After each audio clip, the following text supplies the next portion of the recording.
ரெசார்ட்ல இருக்க ஃப்ரீசர்ல ரம்யாவும் குளிர் தாங்க முடியாம மயங்கி இருந்திருப்பா. ஃபுல்லா ரம்யா வரலன்றதுனால இப்ப வெற்றியும் பாண்டியுமே ரம்யாவை தேடி ரெசார்ட்டுக்கு வந்திருப்பாங்க. வெற்றியும் ரம்யாவை காணோன்றதுனால ரொம்பவே பதறி போயிருந்திருப்பான். அப்ப பாண்டியும் வெற்றிக்கு தைரியம் சொல்லணுன்றதுக்காக அவ எங்கேயும் போயிருந்திருக்க மாட்டா, வெற்றி இங்கதான் இருப்பா அப்படின்னு சொல்லிட்டு இவங்க ரெண்டு பேரும் ரொம்ப மும்முரமா தேடிட்டு இருந்திருப்பாங்க. இப்ப பாண்டியும் ரெசார்ட்ல இருக்க சிசிடிவி கேமராலாம் ஆஃப்ல இருக்க மெயின்டெனன்ஸ்னால அப்படின்றதுமே சொல்லிட்டு இருந்திருப்பாரு. பாண்டியும் ரம்யாக்குமே கால் ட்ரை பண்ணியிருந்திருப்பாரு. அவரோட போன நாட் ரீச்சபிள் இருந்திருக்கும். கேட்கிற வெற்றியும் நாட் ரீச்சபிள் என்ன அப்படின்றதுமே கேட்டு இருந்திருப்பான். அதுக்கு பாண்டியும் ஏதோ சிக்னல் கிடைக்காத இடத்துல மாட்டிக்கிட்டு இருக்காங்கன்னு அர்த்தம் அப்படின்றதுமே சொல்லியிருந்திருப்பாரு. அப்ப வெற்றியும் அப்ப ரம்யா நம்ம ரெசார்ட்லயே எங்கேயும் சிக்னல் கிடைக்காத இடத்துல தான் இருக்கணும் அப்படின்னு சொல்லிட்டு ரம்யாவை தேடிட்டு இருந்திருப்பானுங்க. ரூம் சர்வீஸ்ல இருக்க பசங்க எல்லாருமே இப்ப ரம்யாவை தேடிட்டு இருந்திருப்பாங்க. ரெசார்ட் ஃபுல்லாமே தேடி இருந்திருப்பாங்க. ரம்யாவும் எங்க தேடிமே கிடைச்சிருந்திருக்க மாட்டா. வெற்றியும் நான் கிச்சன்ல வேலை பாக்குறப்ப ஸ்டோரேஜ் ரூமுக்கு போனா நெட்வொர்க் கிடைக்காது, திட்டிருக்கல போன் பண்ணா வரமாட்டேங்குதுன்னு, அப்புறம் ஸ்டோரேஜ் ரூம்ல தான் இருந்தா அங்க போய் தேடி பார்க்கலாம் அப்படின்னு சொல்லிட்டு வெற்றியும் பாண்டியும் இருக்கிற ஒவ்வொரு ஸ்டோரேஜ் ரூமாமே தேடிட்டு இருந்திருப்பாங்க. வெற்றியும் அந்த ஃப்ரீசர் இருக்க ரூமுக்குமே போய் தேடிட்டு இருப்பா. பார்த்தா ரம்யாவுமே அங்க இருந்திருப்பா. ரம்யாவை அந்த குளத்துல பாக்குற வெற்றியுமே இப்ப பதறி போயிட்டு இருப்பான். பாண்டியும் வெற்றியும் சேர்ந்து இப்ப ரம்யாவை வெளியே தூக்கிட்டு வந்திருப்பாங்க. ரெசார்ட்லயே இருக்க டாக்டர் வச்சு இப்ப ரம்யாக்கு ட்ரீட்மெண்ட் பார்த்து இருந்திருப்பாங்க.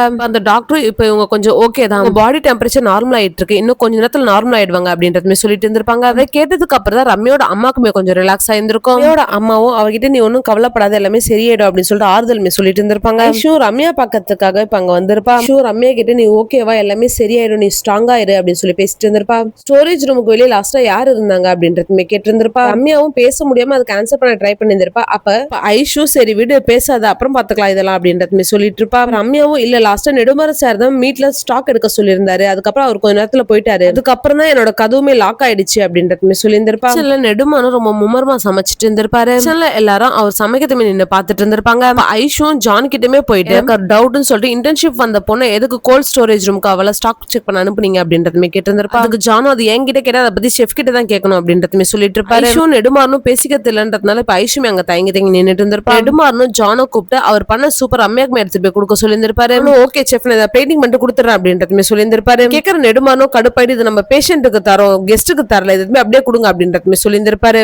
எல்லாரும் இவர் சமைக்கதே பார்த்துட்டு இருந்திருப்பாங்க. அப்ப நெடுமாறனும் எல்லாரும் அவங்க வேலையை பாருங்க அப்படின்னு சொல்லி கத்திருந்திருப்பாரு. வெற்றியும் பாண்டியும் அந்த ஸ்டோரேஜ் ரூம் வாசலுமே நின்னுட்டு இருந்திருப்பானுங்க. அப்ப வெற்றியும் பாண்டி கிட்ட நீ ஒரு நிமிஷம் உள்ள போ அப்படின்னு சொல்லிட்டு பாண்டியுமே உள்ள வச்சு கதை சாத்திட்டு இருப்பாரு. ஸ்டோரேஜ் ரூம்ல இருக்க கறியெல்லாம் பாக்குற பாண்டி இது வந்து ஒரு பேக்கெட் எடுத்துட்டு போனா போதுமே, ஒரு மாசம் நம்ம வச்சு சாப்பிடலாம் அப்படின்னு சொல்லி பேசிட்டு இருந்திருப்பான். வெளியே இருந்து வெற்றியும் தாப்பால் போட்டு அமைதியா நின்னுட்டு இருந்திருப்பான். உள்ள இருக்க பாண்டியும் தாப்பால் போட்டாங்கன்றதால பதறி போயிட்டு கத்திக்கிட்டு இருந்திருப்பாரு. பாண்டியும் ரொம்ப பயந்துட்டு இருந்திருப்பான். அதனால இப்ப வெற்றியுமே பாண்டியை வெளியே கூட்டு வந்துட்டு பாண்டியும் பயங்கரமா பயந்துட்டு வெற்றியை போட்டு கத்திட்டு இருந்திருப்பாரு. வெற்றியும் பாண்டி இந்த டோரை பாத்தியா, இந்த டோரை வெளியே இருந்துதான் பூட்ட முடியுது, இப்ப யாரோ வேணும்னே இந்த ஸ்டோரேஜ் ரூம் லாக்கு பூட்டி இருக்காங்க அப்படின்றதுமே சொல்லிட்டு இருந்திருப்பான். பாண்டியும் இந்த மாதிரி வேலைகள்லாம் செஃப்க்கு நெடுமாறன் தானே கொடுப்பாரு அப்படின்றதுமே சொல்லிட்டு இருந்திருப்பான். கேட்கிற வெற்றி நெடுமாறன் இந்த மாதிரி ஆள் கிடையாது, அதுவும் இல்லாம ரம்யா ஒரு இன்டர்ன், ஒரு சின்ன பொண்ணு, அவகிட்ட இந்த மாதிரி பண்ண மாட்டாரு அப்படின்றதுமே சொல்லிட்டு இருந்திருப்பான். அது யாரா இருக்கும்னு சொல்லிட்டு ரொம்ப யோசிச்சுட்டு இருந்திருப்பா. அப்ப பாண்டியன் நீ எங்கேயோ பக்கத்துல இருக்க கிராமத்துக்கு போனோம்னு சொன்னியடா அப்படின்றதுமே சொல்லி இருந்திருப்பாரு. அதனால வெற்றியை இப்ப சரி அந்த கிராமத்துக்கு போலாம்னு சொல்லிட்டு கிளம்பிட்டு ஒரு பக்கம் பிரியாவும் விக்ரமுமே கால் பண்ணி ஒரு தப்பு நடந்துச்சு, ஸ்டோரேஜ் ரூம்ல நெடுமாறன் தான் இருக்கான்னு நினைச்சு வெளியே இருந்து பூட்டிட்டேன், ஆனா அந்த ஸ்டோரேஜ் ரூம்ல இருந்தது ஒரு பொண்ணு, நைட் ஃபுல்லா ரம்யா அந்த ஸ்டோரேஜ் ரூம்ல இருந்தான்ற விஷயத்தை தெரிஞ்சுக்கிற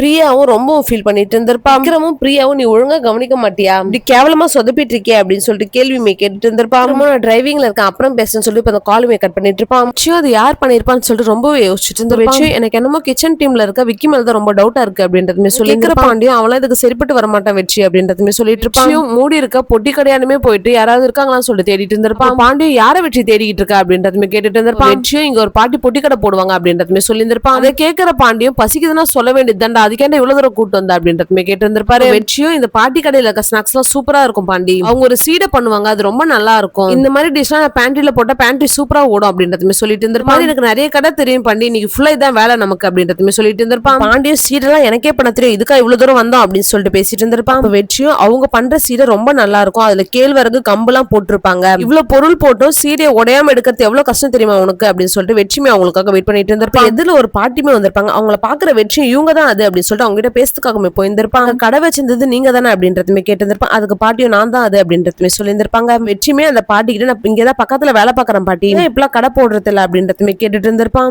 அந்த பாட்டியும் முன்னெல்லாம் போட்டுட்டு தான் இப்ப எனக்கு கொஞ்சம் உடம்பு முடியல அதனால விட்டேன்ப்பா அப்படின்றதுமே சொல்லிட்டு இருந்திருப்பாங்க.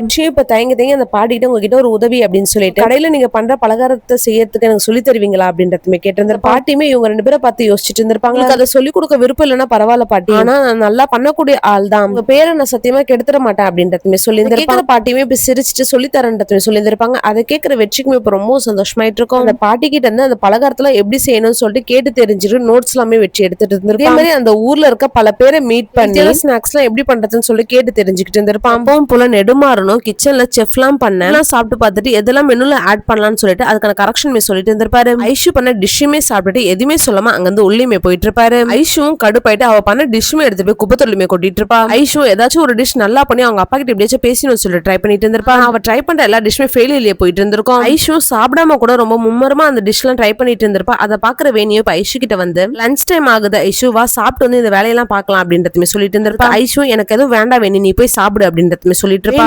ஐஷுமே கம்பல் பண்ணிட்டு இருந்திருப்பா. அதனால கடுப்பான ஐஷு இப்ப வேணியை போட்டு கத்திட்டு இருப்பா. ஒரு லிஸ்ட் வச்சுட்டு அந்த ஐட்டம் எல்லாம் கிடைக்குமான்னு சொல்லிட்டு தெருவீதியில இருக்க எல்லா கடையிலுமே ட்ரை பண்ணிட்டு இருந்திருப்பா.